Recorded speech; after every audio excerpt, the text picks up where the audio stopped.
আপনাদের সামনে এসে কিছু কথা বলার সুযোগ পাবো এর চিন্তা আমি কোনো সময় করি নাই। কারণ আমাকে তো ফাঁসি দেওয়া হয়েছিল, ফাঁসির হুকুম শুধু কার্যকর করা বাকি ছিল। কিন্তু একটা কথা আছে না, রাখি আল্লাহ মালিকি, আল্লাহ আমাকে বাঁচিয়ে রাখার সিদ্ধান্ত ছিল হয়তো। এই জন্য আপনারা যারা দোয়া করেছেন, দেশ বিদেশের আমার যারা সহকর্মী ছিলেন তারা সবাই দোয়া করেছেন এবং তার দোয়া আল্লাহ কবুল করেছেন।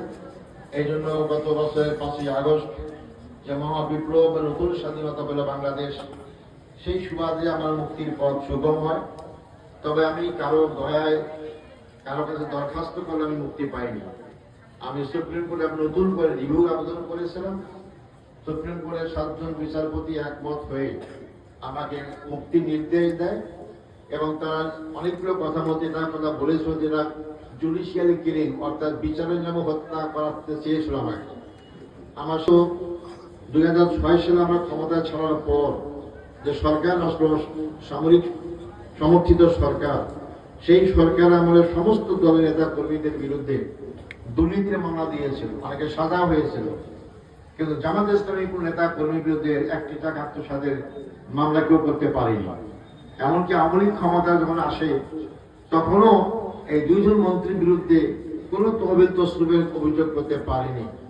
অর্থাৎ এই 2 জন মন্ত্রীর সফলতার সাথে 2 জনই কিন্তু একদম ভালো আলেম, সারা বিশ্বে 100 জন মুসলিম স্কলারদের মধ্যে উনি 42তম ছিলেন।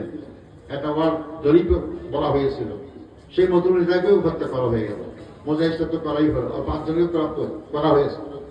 দিলার সাইদি তার সঙ্গে আমার কোর্টে যাওয়ার সময় দেখা হতো এবং তিনি আশাবাদী ছিলেন যে আমি আমার এই গলা যে আল্লাহ দিয়েছেন আবার জনগণের কাছে গিয়ে কোরআনের বাণী শোনাবো। আল্লাহ তাকে বাঁচিয়ে রেখেছিলেন, কারণ তাকে ফাঁসি দেওয়ার চেষ্টা করা হয়েছিল। কিন্তু দেলাওয়ার হোসেন সাইদি সাহেব শুধু ইসলামপন্থী লোকদের মহব্বতের চোখের মনিষ ছিলেন না, উনি এর বাইরেও অনেক মানুষের চোখের মনিষ, এমনকি হিন্দু মুসলমানদেরও তাকে ভালোবাসতেন।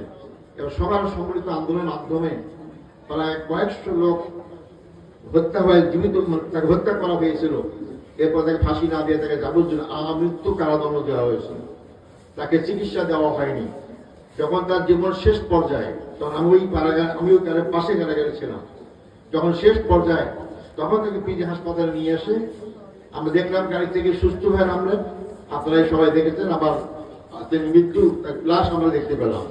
সংগ্রামী ভাই ও বন্ধুগণ, আমি যেহেতু প্রধান বক্তা, আপনার তার কথাই শুনতে এসেছেন এবং আমিও বললাম আপনারা শুনে যাবেন, কিন্তু ওইটা করবেন না যে বকা বললে বকে গেল আর শোনালে শুনেই গেল, এটা যেন আপনাদের কাছে না হয়। ভারতবর্ষ থেকে হাজার হাজার লক্ষ লক্ষ ভালো মাহফিল হয়, কিন্তু আমরা কয়জন এই জন্য ইসলাম কায়েমের লোক পেয়েছি। ইসলাম মানা আর ইসলাম কায়েম করা দুটো ভিন্ন জিনিস। ইসলাম তো আমরা অনেকেই মানি, আমাদেরকে আল্লাহর নির্দেশ মানতে হবে।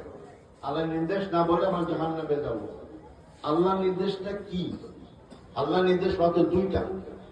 একটা আল্লাহ বলেছেন পজিটিভ, ইতিবাচক, তোমরা করো, নামাজ পড়ো, রোজা করো, হজ করো, যাকাত দাও, করতেই বলেছেন। আমরা কম বেশি আমরা মুসলমানের কাজটা করি।